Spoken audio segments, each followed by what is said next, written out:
ये लड़की job interview के लिए गई थी, वहीं उसकी स्कर्ट फट गई। उसने झूठ बोला कि बहुत गर्मी लग रही है। उसने अपनी जैकेट कमर पर बांध ली, खुद को संभालते हुए इंटरव्यू जारी रखा। होस्टेस ने देखा कि वो बार बार अपनी थाइज ढक रही है, फिर भी उसने उसे नौकरी पर रख लिया। सैलरी अच्छी थी, काम आसान था, बस उसके पैरालाइज बेटे को खुश रखना था। उसे लगा ये आसान जॉब होगी। जैसे ही दरवाजा खुला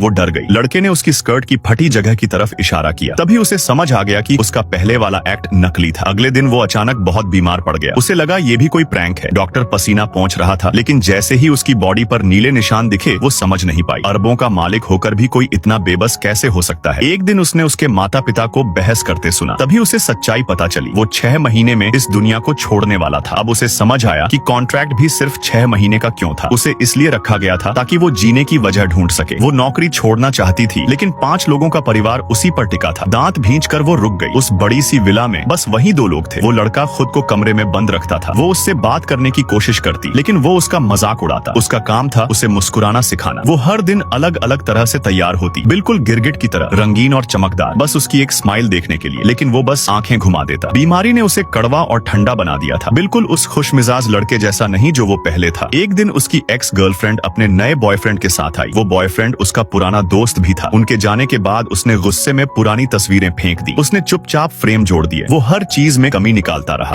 I'm just trying to do my job as best I can. वो बस अपना काम ईमानदारी से करना चाहती थी। उसने कहा, अगर बोल दूं कि मुझे तुम यहाँ नहीं चाहिए तो? जवाब आया, मैं तुम्हारे लिए काम नहीं कर रही, मुझे तुम्हारे पेरेंट्स ने रखा है। इसके बाद उसने उसे तंग करना बंद कर दिया। धीरे धीरे दोनों अच्छे दोस्त बन गए। उसके परिवार ने कहा कि उसने उसे सालों बाद इतना हंसते देखा है। उसे लगा शायद वो उसे बदल पाई है। लेकिन एक दिन उसने उसके ट्रैवल डॉक्यूमेंट्स सुन लिए। स्विट्जरलैंड के पेपर्स पहले ही अप्रूव हो चुके थे।